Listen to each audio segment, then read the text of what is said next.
no es un discurso, no es una narrativa ya consolidada el hecho de decir, pues necesitamos más vivienda céntrica, digamos, no se ha posicionado como discurso. A veces el gobierno federal también se pasa de algo entre paternalista u optimista, de querer regular cosas que a nivel local tienen vida propia. Nos lo han dicho otros invitados en este programa. Sí, o sea, la vivienda es un derecho. El problema a lo mejor es la corrupción, el problema puede ser la falta de mantenimiento de infraestructuras. ¿Qué crees que necesitamos para tener la ciudad que queremos? Si bien es cierto que las políticas públicas de planeación en desarrollo urbano se ven a todos los niveles de gobierno, lo cierto es que en alcaldías podemos encontrar muchísimo movimiento y una gran influencia en los actores que desarrollan estas políticas. El día de hoy tenemos una gran invitada con mucha experiencia en Azcapotzalco y con experiencia a nivel federal. Estaremos hablando de programas, de planeación, de bolsa de vivienda e inclusive de sistemas de actuación por cooperación. Así es que es un programa muy interesante. Los invito a que se queden. Comenzamos. La ciudad que queremos. Un espacio en que se discuten temas sobre la ciudad que proyectamos y la ciudad que queremos. Nuestro objetivo es compartir con personalidades activas en la agenda urbana para hablar de los problemas y retos de las ciudades de hoy.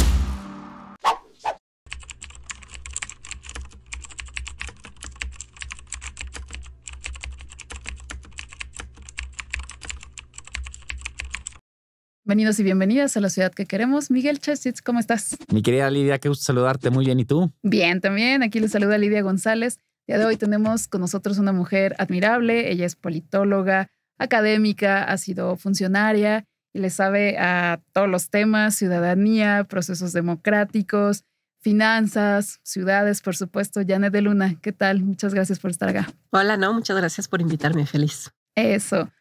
¿Nos puedes hablar un poquito de ti, de tu trayectoria, de qué has hecho en tantos años ya de vida profesional? Sí, pues sí, creo que ya van siendo muchos. No sé en qué momento se empezaron a acumular. Pero, pues yo soy funcionaria pública de corazón, ¿no? Sí, efectivamente he estado un ratito en academia, un ratito dando clases, ¿no? Combinando con el trabajo. En sociedad civil tuve un breve paso, pero sí mi corazón es de funcionaria pública. Creo que de pronto ahí tenemos un gen de servicio público, ¿no? La vocación de servicio público que, bueno, desde muchos lugares puedes tener incidencia y puedes ocuparte de asuntos públicos, pero a mí me ha gustado hacerlo desde el sector público. Tengo ya pues como unos casi 15 años, yo creo, trabajando en gobierno. Me ha tocado gobierno federal, gobierno local, poder ejecutivo, poder judicial. Sí es un panorama pues muy amplio y muy satisfactorio. La verdad es que son procesos lentos, son procesos que a veces no te toca cosechar, pero que te retroalimentan muchísimo, ¿no? El impacto que puedes tener desde el sector público es muy gratificante. Entonces, bueno, pues desde alcaldías, ¿no? He estado en Miguel Hidalgo, en la alcaldía Azcapotzalco, de donde yo soy, siempre he sido y seguramente siempre seré. Hasta presidencia de la República en áreas de planeación, en áreas de finanzas, como dices, y sobre todo de desarrollo urbano, desarrollo sostenible.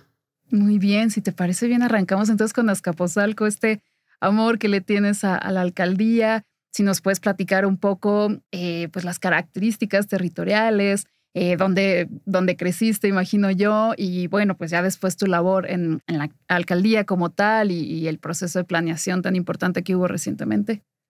Sí, pues efectivamente yo siempre he vivido en Azcapotzalco, llegué ahí de 6 meses, lo cual después se volvió un gran activo con todos los vecinos porque creo que es una alcaldía de mucho arraigo, son colonias de mucho arraigo, en donde, bueno, tienes que llegar demostrando que conoces y que ahí fuiste a la primaria o ahí compraste parabas tus zapatos ahí en la comprabas esquina. tus zapatos y tu papá iba al mercado y tus marchantes y ¿no? Para tener esa capacidad de diálogo con los vecinos, pues sí necesitas mostrar el espíritu chintololo, ¿no? Entonces, bueno, pues sí, yo nací prácticamente ahí, crecí toda mi vida, ahí sigo viviendo, ahí está toda mi familia, mis redes. Y bueno, en algún momento se dio la oportunidad, en 2018, de sumarme a la alcaldía. Y la verdad es que fue bien padre trasladar experiencias personales a retos de política, ¿no? O sea, como que la calle en la que siempre te ha dado miedo cruzar a pie, ¿no? O sea, en donde sabías, la Glorieta Camarones, ¿no? Que pues siempre tenías que cruzar corriendo y ya sabías por dónde y que ahí se dan vuelta los micros. Y de pronto verlo desde los lentes de, bueno, vamos a resolverlo con los instrumentos que tiene la alcaldía, fue muy, muy gratificante, ¿no? Y te digo, pequeñas problemáticas o pequeños, pues realidades que como vecino te enfrentas diariamente, poder abordarlos desde una mirada profesional, pues fue una gran oportunidad. Primero estuve un rato como directora general de Planeación del Desarrollo y Fomento Económico, y desde el principio tomamos como uno de los proyectos insignia la revitalización de la zona industrial de Vallejo, ¿no? Eso también, ¿cómo lucía antes? ¿Cómo se ha ido transformando y qué oportunidades le han visto a este territorio que está al norte de la capital de México? Sí. ¿Y en qué administración estuviste también? Sí, esto fue 2018-21. Y pues sí, Azcapotzalco es parte de un cinturón industrial, ¿no? Que inició en la ciudad y se fue consolidando hacia el área conurbada. Pero bueno, colindamos con Naucalpan, con Tlalnepantla. Toda la dinámica económica pues siempre ha sido muy integrada entre estos municipios, ¿no? Y ya un poco más hacia Atizapán y el norte, hacia el norte de la ciudad, el sur del Estado de México. Y bueno, Vallejo fue la segunda zona que se decretó como zona industrial en la Ciudad de México en las épocas del desarrollo, ¿no? En donde además se creaba la zona industrial, pero además se creaba la vivienda y se creaban los servicios médicos y el abasto, o sea, como que era un desarrollo muy, muy planeado, ¿no? Todavía no en la propuesta de usos mixtos, pues no. en el mismo edificio no tenía que ser, pero en una zona muy contigua, muy bien integrado, exacto. Sí, muy bien integrado. Y además me encanta porque Azcapotzalco tiene estos nombres en sus colonias como de progreso social, o sea, tenemos Hogar y Seguridad, un hogar para cada trabajador, Progar, Victoria de las Democracias. Bueno, unos nombres muy bonitos del siglo pasado. Esperanzadores, bien. Muy esperanzadores. Y bueno, Vallejo se consolidó como uno de los centros industriales más importantes de la región, ¿no? Con impacto regional. Teníamos además antes la refinería de Azcapotzalco, ¿no? Y a partir del cierre de la refinería y de una nueva regulación de la industria por temas ambientales en los 80s, Vallejo tiene una transformación, ¿no? Sí, un declive, pero nos gusta verlo más como una transformación, porque creo que así como se ha hablado mucho en este programa, han hablado mucho de cómo hemos expulsado vivienda, ¿no? Hemos expulsado ciertos usos. También creo que en algún momento se pensó que no había espacio en la ciudad para usos industriales, ¿no? O que no era rentable para las empresas o que eran predios muy grandes y que se podían aprovechar mejor. Y Vallejo, pues ahí fue sorteando, ¿no? Fue sobreviviendo, pero sin que hubiera una decisión pública de impulsarla o reconvertirla, ¿no? O sea, como que se dejó un poco a ver qué pasa con Vallejo. No fue como otras zonas, por ejemplo, en Miguel Hidalgo, ¿no? Donde sí hubo una decisión de reconversión, ¿no? Sí, total. Por supuesto, Miguel Hidalgo es otra historia. Para Azcapotzalco es interesante la historia, porque sí, como efectivamente dices, no es que se haya perdido, es que viene una reconversión absoluta por la demanda de vivienda que estamos teniendo en la Ciudad de México, que lo hemos platicado muchísimo, y sobre todo la potencialidad que tiene esa alcaldía. Uh-huh. Pero precisamente también ligado a que pues la Ciudad de México es un centro de empleos, ¿no? Y Vallejo es uno de los principales centros de empleo de la ciudad. Y efectivamente lo que fue viviendo fue una transformación, ¿no? No existe una zona industrial en otros municipios o en otras zonas de la ciudad, también conectada, por ejemplo, con transporte público, ¿no? O sea, normalmente son parques industriales que se van construyendo a las afueras de las ciudades. Y Vallejo, pues le atraviesa una línea de metro, tiene metrobús, tiene tren suburbano, entonces le da mucha calidad de vida a los trabajadores que vienen a Vallejo todos los días, ¿no?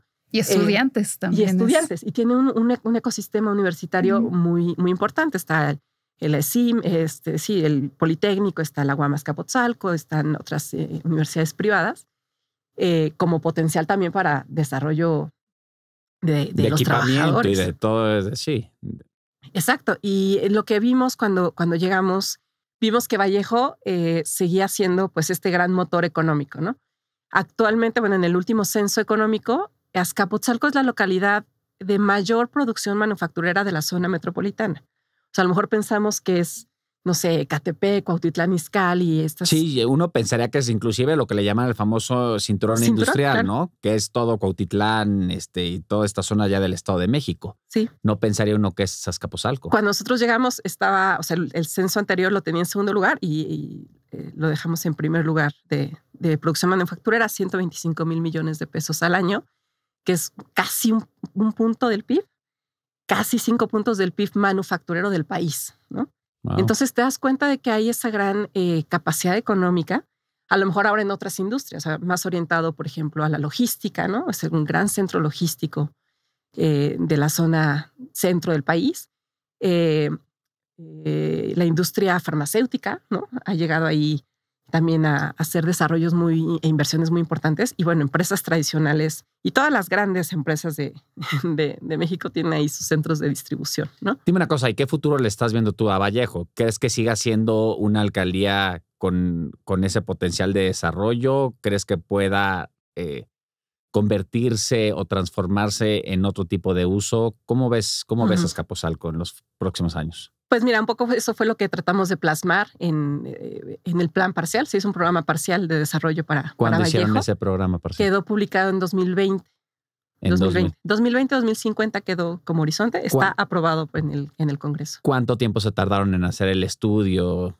Pues fue como, bueno, es que tiempo pandemia, es como cierto. años perro, pero como 1 año y medio más o menos. O sea, llegamos en 2018 y de inmediato se hizo un diagnóstico precisamente para identificar si económicamente había los fundamentos para preservar esos usos, para entender si se hablaba mucho de los riesgos, ¿no? de tener algunas industrias ahí. Hicimos un estudio incluso inmobiliario, ¿no? Para entender también qué estaba pasando con la dinámica inmobiliaria en la zona. Pero ya traías inercias de antes, ¿cierto? Porque sí. Ya estaba el Parque Bicentenario de la antigua refinería, ya tenías el Arena Ciudad de México, sí. Este foro tan grande, el tren suburbano estaba muy interesante. Por ejemplo, tenía algunos años que se había inaugurado Tecnopark, que es como un centro pues de oficinas que siempre está lleno. O sea, no hay un metro cuadrado disponible en Tecnoparque. Mucho de back office, ¿no? De empresas que a lo mejor tienen sus oficinas centrales en Reforma, pero que algunos servicios no necesitan tenerlos ahí. Fijos, pero tampoco además, quieren mandar a los trabajadores a zonas demasiado Es lejanas. muy amable ese parque, porque tienes muchos amable. lugares para comer. Es cerveza artesanal, me han contado. Sí. Está enfrente de la estación del Metrobús. Decía el alcalde que era Disneylandia Godín. Bueno, sí, pues poco. oye. Bueno, pero es fácil de accesar, o sea, digamos, bien ubicado, con todos los servicios, seguro. La verdad es que pues es una opción muy atractiva para las empresas. Entonces, bueno, nos echamos el diagnóstico en 2018 y entre el 19 prácticamente y un poquito del 20 porque pandemia, se hicieron todas las consultas y el proceso participativo, los análisis y se planteó el programa. Sí, porque no fue un programa polémico. ¿No? De hecho, fue un programa que afortunadamente pasó bastante rápido en el Congreso de la Ciudad de México. Uh-huh. ¿Y Congreso o Asamblea? Congreso. Primera legislatura, seguramente. Sí, y pasó bastante rápido, sin mucha polémica al respecto. Pero tiene innovaciones, ¿cierto? En temas de densidad, de derechos de desarrollo. Sí, bueno, déjame responder primero lo de la visión general y ahorita hablamos de lo participativo y estas innovaciones. Lo que nos dimos cuenta es que sin duda la ciudad necesita seguir teniendo estos espacios y este tipo de empleos y este tipo de actividad económica. Y eso incluso nos dimos cuenta antes de pandemia. En pandemia se hizo todavía más claro porque el sector servicios fue el que se paralizó y el primer sector económico que se pudo reactivar fue industria, ¿no? Entonces, digamos que una diversificación de la economía también es necesaria para la resiliencia de la ciudad, ¿no?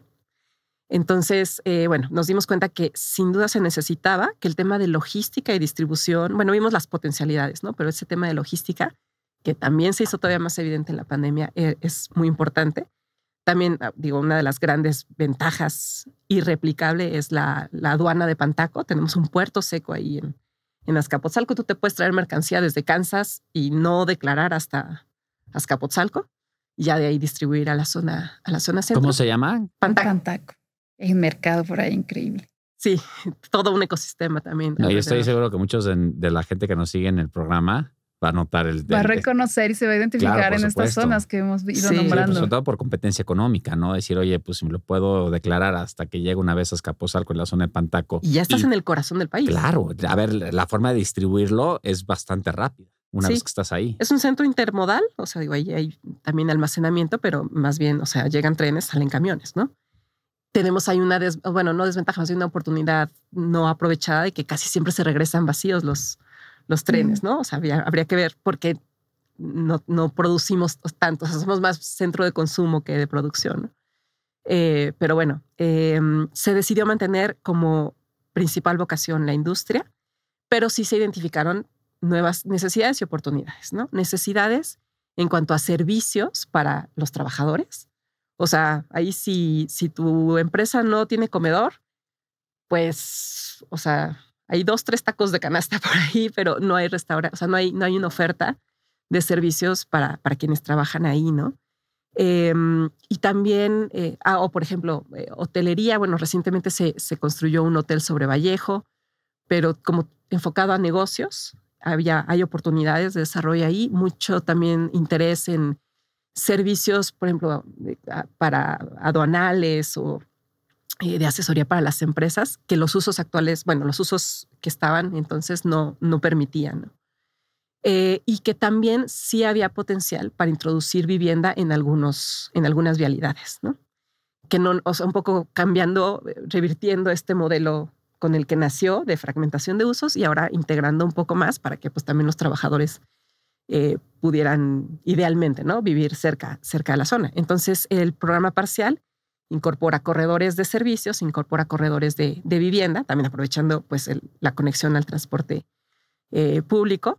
Perdón la pausa acá, pero ¿cómo estábamos en términos de déficit de vivienda o de despoblamiento de la alcaldía? La alcaldía traía un ritmo de despoblamiento acelerado desde los 80.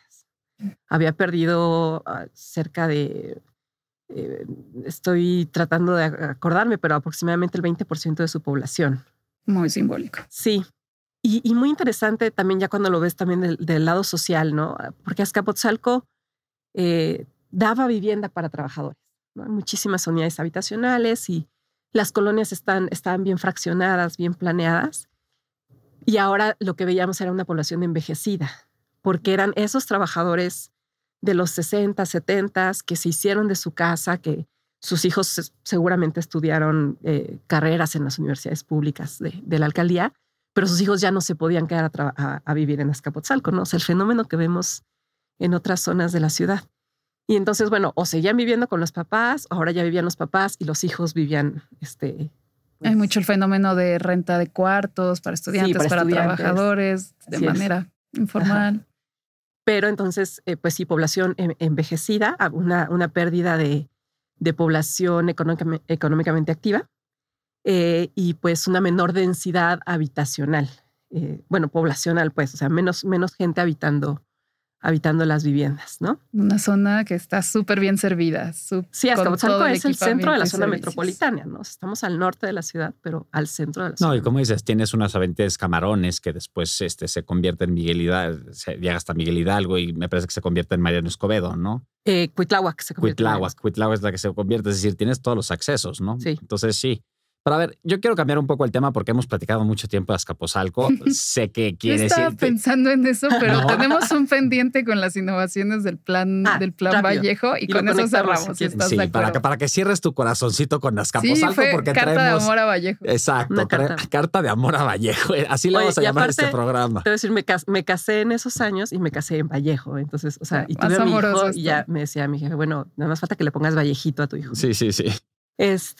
Sí, en el programa parcial introdujimos la venta de potencial de construcción adicional, ¿no? En estos corredores en donde se introdujo vivienda, se definió una, y digo, todavía usando los modelos rígidos que tenemos, pero bueno, tratando de hacer algo de innovación con eso. Dimos hasta 5 niveles para vivienda, pero un potencial, una zonificación opcional de hasta 12.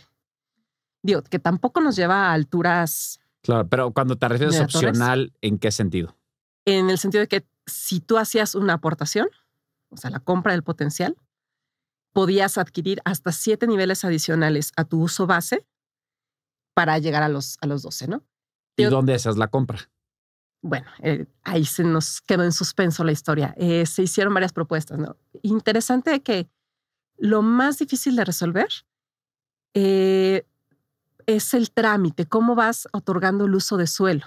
O sea, poco a poco, un certificado, bueno, te doy que tienes potencial de todo porque SACMEX te pide el potencial total para darte la factibilidad, pero todavía no lo compras. Bueno, pero si compras poquito porque es una primera fase, pero lo compras más, ¿cómo va evolucionando el documento del uso de suelo? Ahí fue uno de los retos a resolver. Se quedaron ahí varias propuestas que no se aterrizaron. Pero a ver, corrígeme si estoy mal. El programa se autorizó, se publicó en Gaceta. Sí.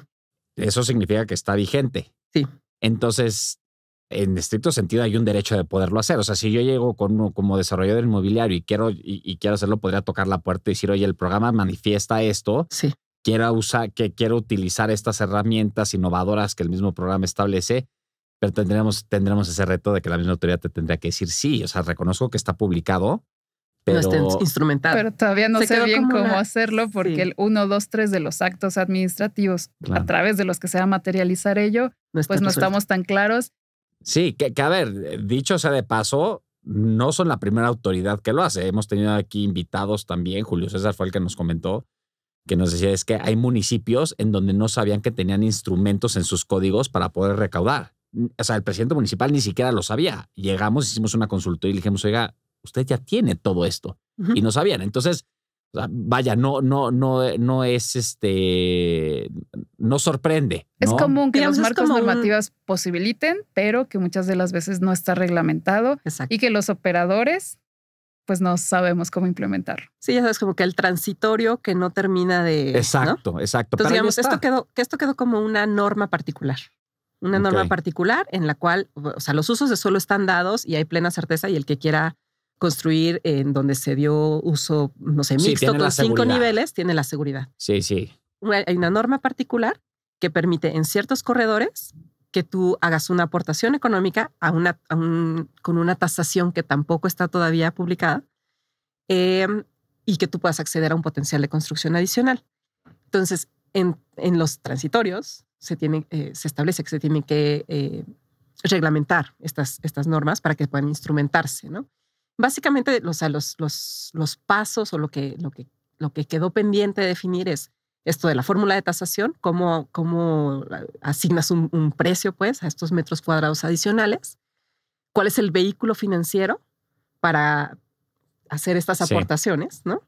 Que lo podemos ligar con otras experiencias y este tema del el trámite administrativo de cómo cómo se te va dando la certeza de esos metros cuadrados adicionales que construyes, ¿no? Que justo ahí es a donde quiero llegar, porque sí, efectivamente lo acabas de decir, que podríamos analizarlos de otras experiencias. Y me parece que ahorita que estás tomando este tema, a ver, tienes una gran trayectoria, nos conocemos desde hace mucho tiempo y has hecho un gran estudio sobre los famosos sistemas de actuación de cooperación, que en su momento, digamos, en la administración de Miguel Ángel Mancera, cuando él fue jefe de gobierno, estuvieron como muy promovidos. Hiciste una investigación y encontraste, vaya, ¿tienes algunos resultados de la información que lograste obtener de estos sistemas de actuación de cooperación? No solamente en el tema, digamos, de financiamiento, sino también en el tema de las bolsas de vivienda, que creo que eso es súper interesante. Porque ahorita hemos tenido muchos invitados y todos nos hablan de la necesidad que requiere la Ciudad de México para dejar de expulsar a los residentes de esta ciudad y volverlos a traer. Y el tema de la bolsa de vivienda me parece que valdría la pena que nos lo platicaras un poquito más. Sí, y pues mira, yo creo que es un tema que, o sea, en general el tema de Granadas, que no sé si ha envejecido bien, ¿no? Porque Granadas, hay que decirle a nuestro auditorio, es la colonia Granadas, nada que ver con Azcapotzalco, colonia Granadas. Hay un programa parcial que también te permite hacer algo parecido a lo de Azcapotzalco, ¿cierto? sí, bueno, no se tradujo en parcial, no llegó a programa parcial. De hecho, también fue una de las, o sea, a la vista. Se quedó como un sistema de actuación por cooperación. Se quedó como un sistema de actuación y con unas normas y con algunos lineamientos e instrumentos, pues ahora sí que más por decretazo, ¿no? Que precisamente en Azcapotzalco dijimos, no, tenemos que darle más certeza a esto porque fue tan ad hoc, han sido tan ad hoc los instrumentos legales que le dan fundamento a los distintos sistemas de actuación, que ya la desconfianza en estas innovaciones, pues claro. imposibilita, sí, ¿no? Imposibilita. Y es importante decirle a nuestro auditorio, decretazo significa que el jefe de gobierno saca su papel, una plumita y dice, esto se va a hacer de aquí en adelante de esta forma, no consulta, no nada. Literal, genuinamente lo decreta, lo manda al Congreso, el Congreso lo aprueba, se publica y ya está. Sí, y entra en vigor. Exacto. Omite procesos de planeación participativa, sentarse a negociar con actores locales. Exacto. Y hay que decirlo, es otra escala de la planeación que está permitida. El sistema de actuación por cooperación está en el marco de la Ley de Desarrollo Urbano. Sin embargo, pues tiene estas limitantes participativas principalmente, o no sé cuáles otras dirías tú que tiene esta, insisto, una microescala de la planeación territorial. Sí, pues es que de una deriva lo otro, ¿no? O sea, aunque tiene la limitación de la participación, es difícil comunicar los instrumentos particulares que se han diseñado para cada uno de los sistemas, ¿no? Y digamos, creo que el de Granadas es el que tiene más visibilidad porque es el que más, pues, se ejecutó, pues, el que más o sea, es visible, ¿no? Te llegas y dices, aquí había fábricas y ahora están estos grandes complejos. Y los instrumentos normativos financieros sí los puedes conseguir si tienes mucha paciencia, como yo la tuve en algún momento de mi vida, pero no son fáciles ni de obtener, ni de entender, ni de comunicar. Creo que los dos grandes fundamentos, digo, hay toda una historia previa, ¿no? Desde el cambio en el programa delegacional de 2008 y una norma particular que se hizo para Granadas que permitió ya una mayor intensidad constructiva, pero ya del sistema, los dos grandes instrumentos son el fideicomiso, que se estableció como un fideicomiso privado en el cual las empresas desarrolladoras podían hacer aportaciones para obtener viviendas que venían de una bolsa de vivienda, que es el otro gran instrumento, en donde, por ejemplo, en un predio que tenía potencial, no sé, mixto, el desarrollador decide solamente utilizar, a construir oficinas, pero ese edificio tenía, no sé, potencial para construir 40 viviendas, se aportaban esas 40 viviendas no construidas a la bolsa de vivienda. Esto no significaba ningún sacrificio para el desarrollador, porque el desarrollador construía todos sus metros posibles, pero con otro uso, ¿no? Pero decía, bueno, aquí había potencial para construir viviendas, yo no las voy a construir, las pongo en la bolsa. Y eso lo que alimentó también era una narrativa de decir, no se están construyendo más viviendas de las que posibilita el programa delegacional, ¿no? O sea, si en el conjunto el programa delegacional aquí permitía, no sé, 50,000 viviendas, son las mismas viviendas, solamente se están relocalizando. Pero lo que sí se duplicaban eran los metros de construcción, ¿no? Claro, por supuesto. Entonces, o sea, no lo construí de vivienda, pero lo construí de oficina y aparte aporto mis viviendas. Y entonces, bueno, quien sí quería más viviendas podía comprar de la bolsa de viviendas el número que quisiera y hacer una aportación al fideicomiso.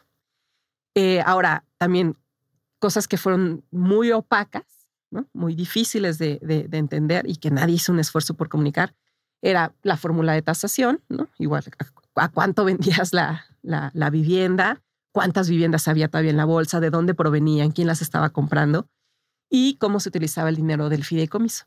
Y también un gran debate sobre si ese fideicomiso tenía que ser público o privado, ¿no? Porque si bien las aportaciones eran, pues, de desarrolladores privados, pues lo que se pagaba era un derecho, pues, o digamos, en términos jurídicos, pues sí, Sí, es un derecho, ¿no? Sí, para el Estado. Exactamente, le estás comprando al Estado que te dé permiso de construir otra cosa, algo que de otra forma no hubieras podido construir. Entonces, al depositarse ese dinero, pues ese recurso ya tenía un carácter público, ¿no? y el fideicomiso siempre se manejó como privado y entonces con todas las restricciones a la transparencia que eso implica, ¿no? Se construyeron algunas obras, la ciclovía el parque lineal de Ferrocarril de Cuernavaca y algunas otras intervenciones, pero también sin mucha publicidad, no, sin nada de publicidad de cuánto costó. Ni publicidad ni rendición de cuentas. Imagino yo que es el mismo caso con el fideicomiso que obtiene los recursos o donde se guardan los recursos del sistema de transferencia de potencialidad. Y pues es un problema que sea opaco, como dices, y que incluso el gobierno local mismo no presuma qué obras se hacen con ello. Y claro, pues no tenemos proporción de cuánto se gasta, cómo se gasta. Y no sé si también nos puedas contar en el caso de Vallejo cómo estuvo previsto este tema del fideicomiso. Pues igual se nos quedó a medias. Pero justo creo que la ciudad, o sea, ya bastantes problemas tiene la ciudad en términos de la socialización de lo que se necesita para tener una ciudad más sustentable, más integrada, menos excluyente, ¿no? O sea, no es un discurso, no es una narrativa ya consolidada el hecho de decir, pues necesitamos más vivienda céntrica, ciertas densidades. Eso, o sea, digamos, no se ha posicionado como discurso. Se ha posicionado mejor y digamos, con razón, pues, los temas de denuncia de corrupción, la mafia inmobiliaria, el cártel inmobiliario, etcétera. Y las cosas buenas que se han hecho, o sea, las buenas experiencias o los buenos instrumentos, tampoco, o sea, no se han comunicado, ¿no? Entonces, transferencia de potencialidad y los sistemas de actuación, la ciudadanía y sobre todo quienes más han sido activos en la discusión pública, pues lo relacionan con los aspectos negativos, ¿no? Y con la falta de planeación, la opacidad, la falta de participación, etcétera. En automático entonces, se vinculan con esta carga negativa, esta percepción que los desestima. Sí, exacto. Entonces también, pues sí, efectivamente el fideicomiso de transferencia de potencialidad, pues tampoco, o por ejemplo, no se ha hablado de cómo el centro histórico, ¿no? O sea, la revitalización del centro histórico también fue posible gracias a muchos de estos instrumentos. En Vallejo se propuso hacer modificaciones al contrato del fideicomiso de transferencia de potencialidades para que también lo pudiera recibir. Aunque, o sea, lo que a mí no me gustaba, no nos gustaba mucho, era seguir alimentando esta idea de que no, está bien, la ciudad no va a construir más, solo lo estamos moviendo de un lado a otro, ¿no?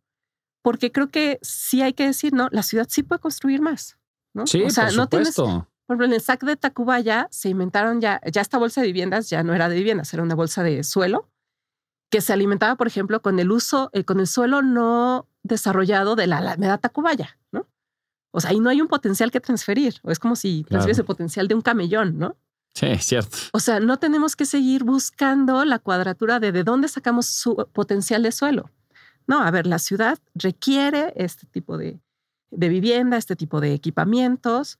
La zona lo permite, ¿no? O sea, o se requiere cierta inversión en infraestructura y se desarrolla, ¿no? No seguir alimentando de no, pero no estoy haciendo trampa, lo estoy moviendo de un lado a otro porque cada vez estiramos más la liga de dónde movemos. Sí, ¿no? Hace falta hacer conciencia sobre la densidad, ¿no? Creo que debemos todos mejorar la narrativa de la densidad que requiere la Ciudad de México, porque es todo muy estigmatizada. Como que de repente hablas de densidad y salen grupos sociales y te dicen, no queremos más.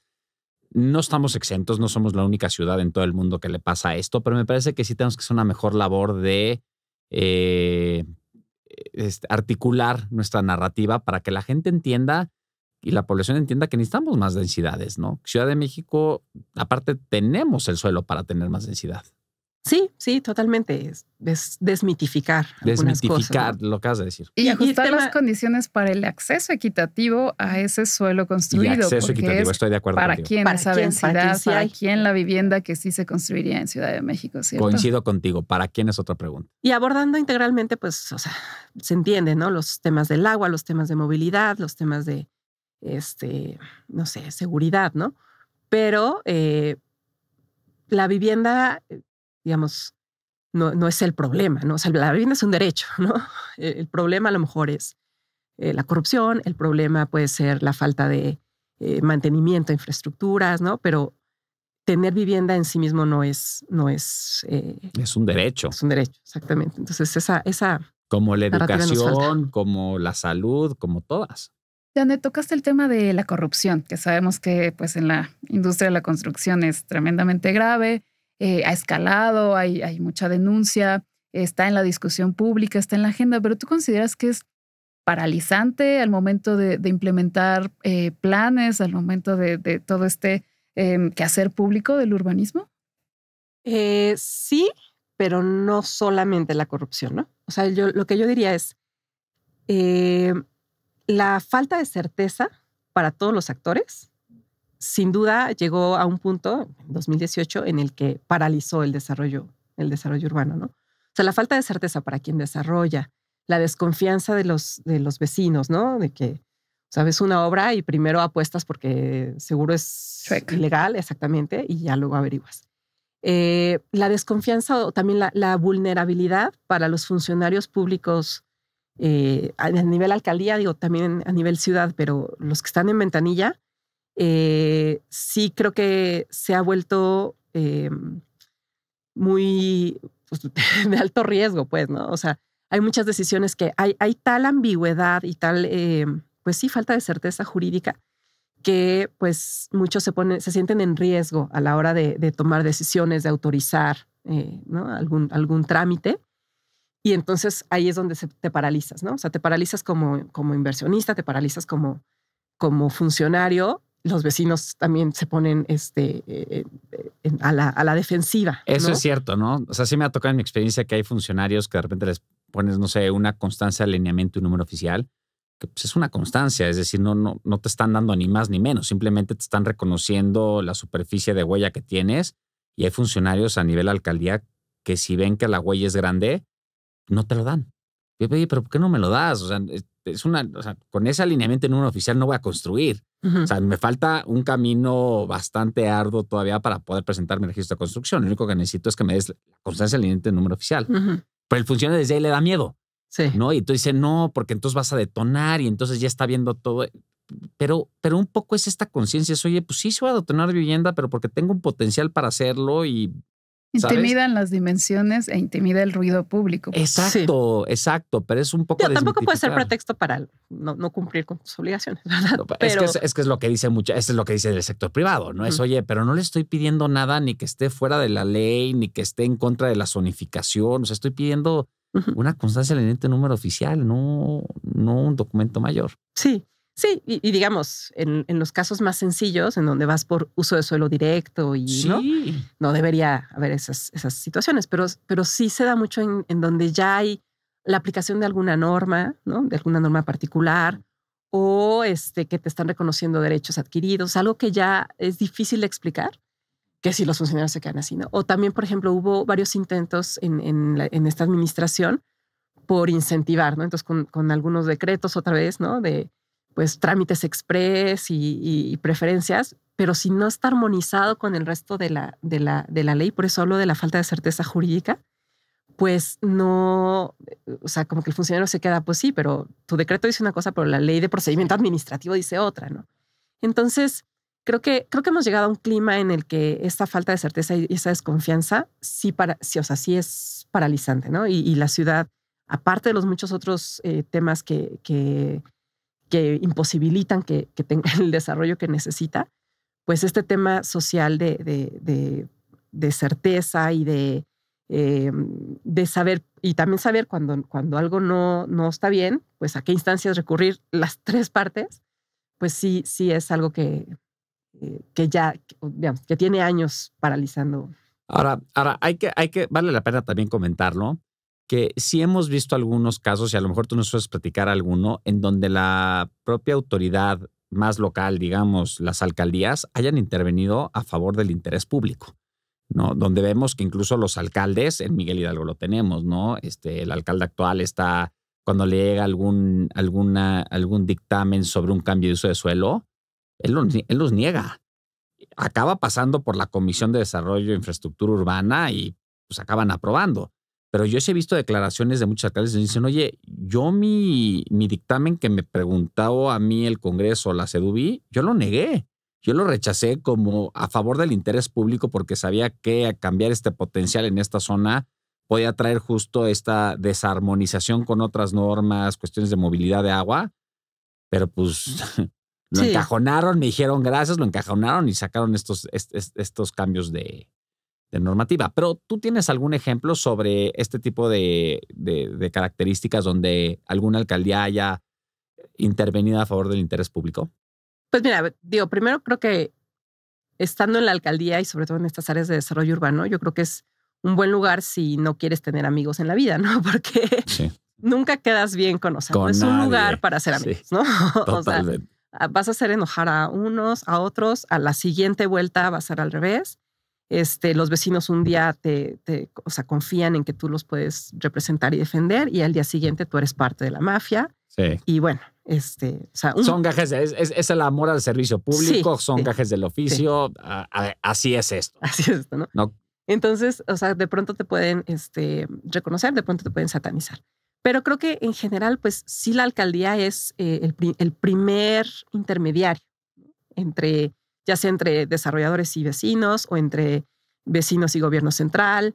Digamos, es el juez de paz de primera instancia, ¿no?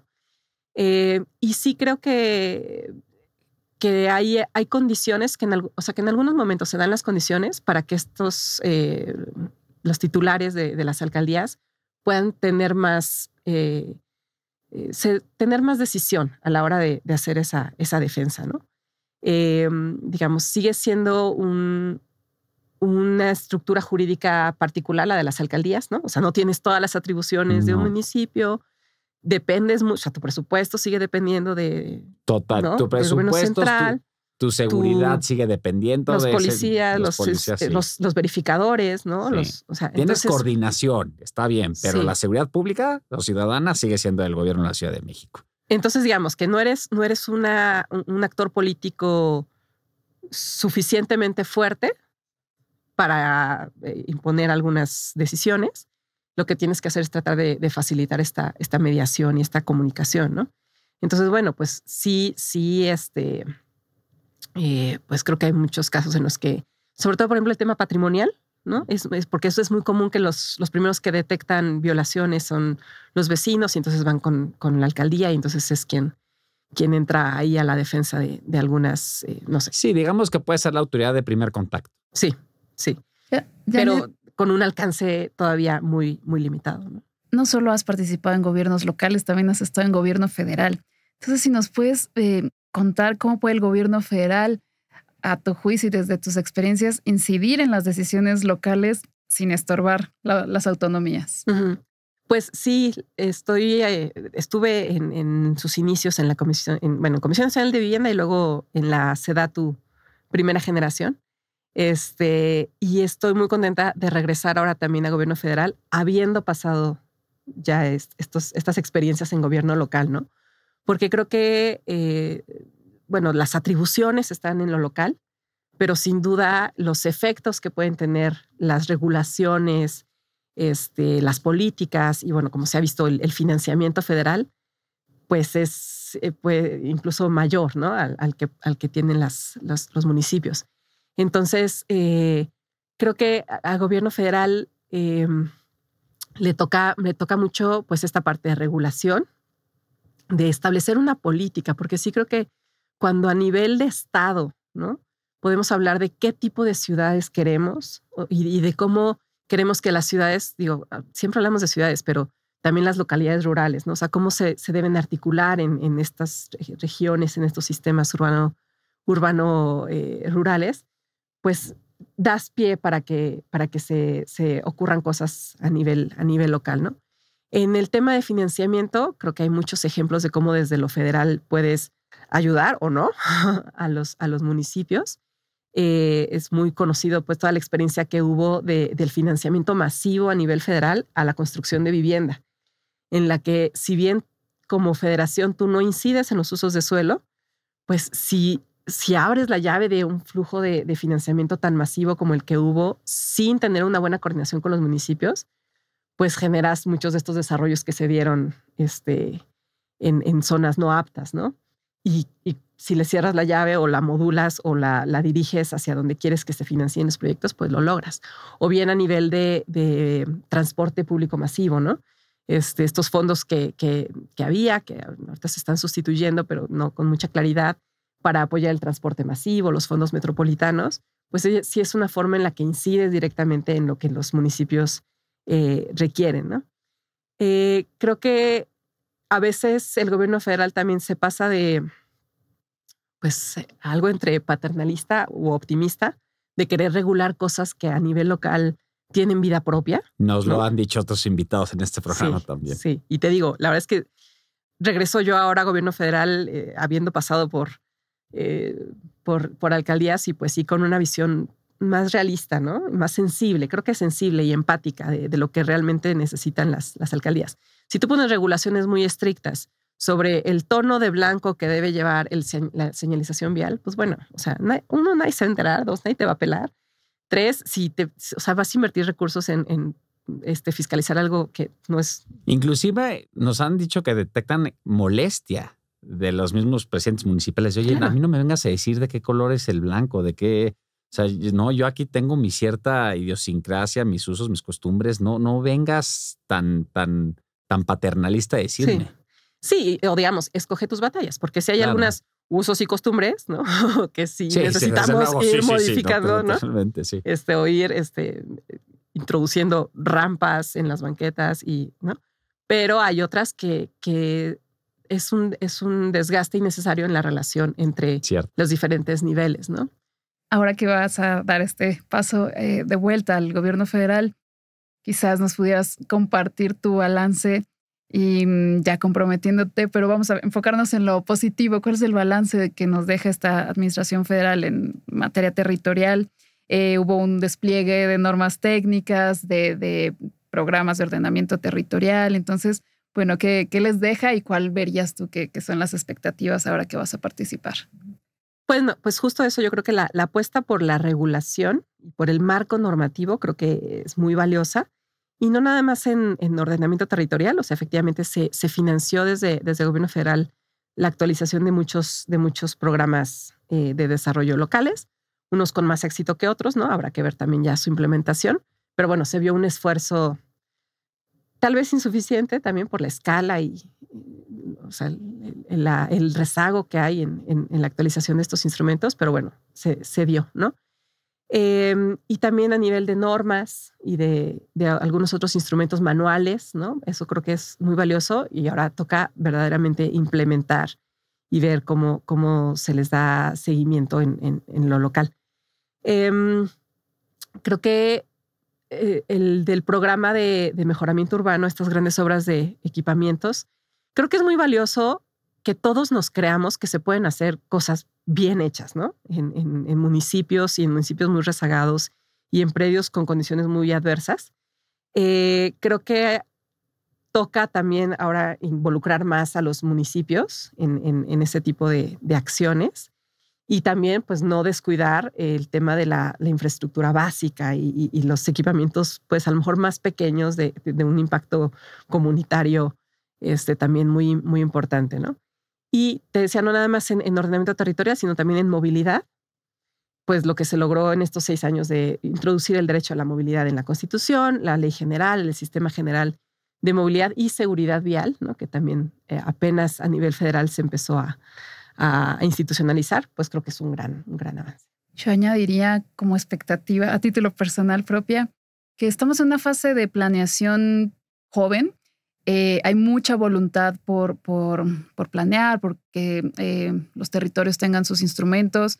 Creo que hubo mucha preocupación por parte del gobierno federal por hacer procesos participativos, legítimos.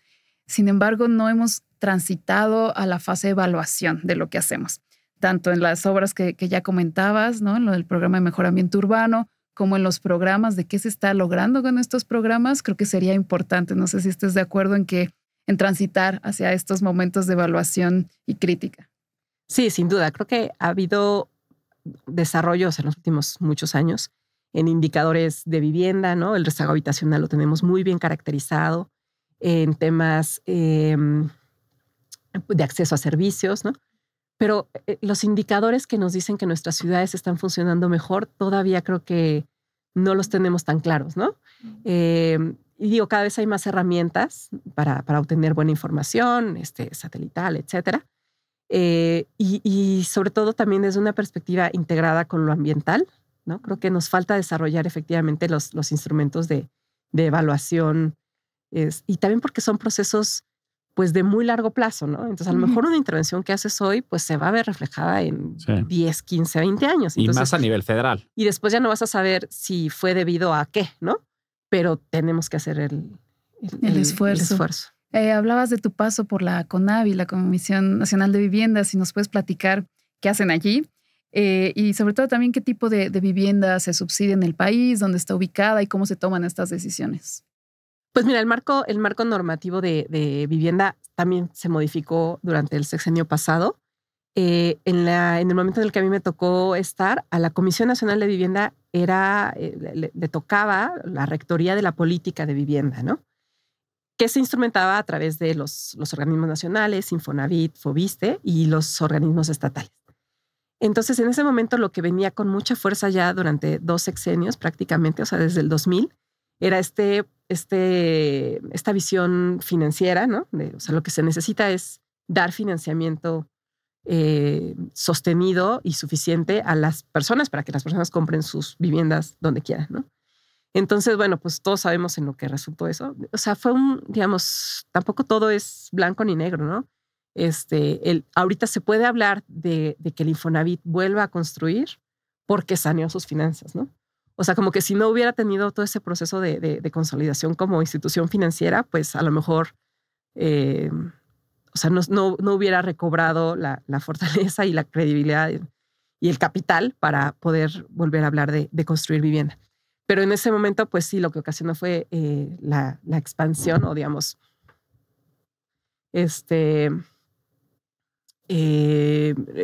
impulsó mucho la expansión de las ciudades, ¿no? La construcción en suelo barato, suelo mal conectado, mal servido, pero que pues financieramente había vendedor y comprador con este gran subsidio que daba la CONAVI.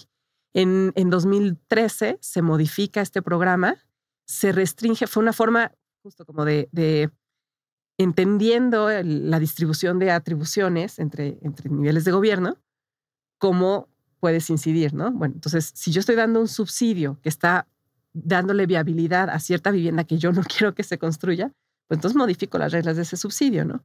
Entonces, se introdujo como un factor para determinar el monto del subsidio, la ubicación de la vivienda, ¿no? Que es parte, creo que también del sueño, ¿no? Que los distintos programas tengan un componente territorial, o sea, que no nada más sea, a ver, eres beneficiario de este programa si cumples con requisitos de edad, de ingreso, ¿no? Sino que también hablemos de la transversalidad de la política territorial, ¿no? De, bueno, para estos municipios, para estos centros de barrio, te vuelves beneficiario si estás en esa zona o el territorio es el que es el beneficiario, ¿no? Y no nada más pensar en los factores sociodemográficos para elegir el destino de un programa. Excelente, pues muchas gracias, Janet. Estamos ya llegando al cierre de nuestro episodio. Te agradecemos mucho, Janet. Sin lugar a dudas, nos da muchísimo gusto que hayas estado aquí con nosotros y te vamos a hacer la pregunta emblemática que le hacemos a todos nuestros invitados al final. Y es, en tu opinión, ¿qué crees que necesitamos para tener la ciudad que queremos? Bueno, creo que el nombre del podcast es muy bonito porque nos remite tanto a la ciudad que amamos como a la ciudad que anhelamos, ¿no? O sea, lo que queremos porque lo queremos y lo que queremos porque... Y hoy fuiste un claro ejemplo de eso que queríamos transmitir, justo con tu amor por el territorio, tu arraigo, tu identidad. Bueno, y en esa acepción creo que lo primero es conocer nuestra ciudad, ¿no? O sea, para quererla. ¿No? Sí, hay que conocerla, sin lugar a duda. Y conocerla, digamos, y entender de dónde surgen las dinámicas, porque luego queremos que sea una cosa que no es, ¿no? Entonces... Perdón pues, por la pregunta tan básica, pero ¿cómo conocemos a nuestra ciudad? Bueno, caminándola, es la primera que se me ocurre, ¿no? Sí, como que, a ver, rompiendo ciertas prejuicios y predisposiciones sobre lo que una zona es o debería ser, ¿no? Y te digo, a veces no la queremos o queremos cambiarla porque no la entendemos, ¿no? Entonces, bueno, si quisiéramos que Vallejo fuera otra cosa, pues, o sea, si no entendemos Vallejo, si no entendemos el comercio informal, si no entendemos los centros de transferencia modal, ¿no? Que a la primera te parecen caóticos, pero después entiendes, ¿no? Los flujos Claro, y que son necesarios para que son necesarios. ¿A quién están resolviendo cuántas cosas en su vida, ¿no? O sea, tanto de usuarios como de la economía, etcétera, ¿no? Entonces, si no la conocemos, la vamos a querer cambiar siempre a algo que no va a ser, ¿no? Entonces, creo que conociéndola y hablando con la gente y entendiendo las distintas realidades que vive nuestra ciudad, es como más nos apropiamos. Y bueno, sin duda queremos mejorarla, pero no queremos transformarla en algo que no es. Muchas gracias, Janet, por estar con nosotros. Muchas gracias, Lidia. Gracias, Miguel. Uno de mis episodios favoritos, sin duda, de verdad. Gracias por estar aquí. Lo apreciamos un montón. Recuerden de suscribirse a nuestros canales. Lidia, por favor. Recuerden la invitación a suscribirse a nuestros canales de YouTube, de Instagram, La Ciudad que Queremos, y no olviden difundir. Gracias. Nos vemos la siguiente. Hasta luego.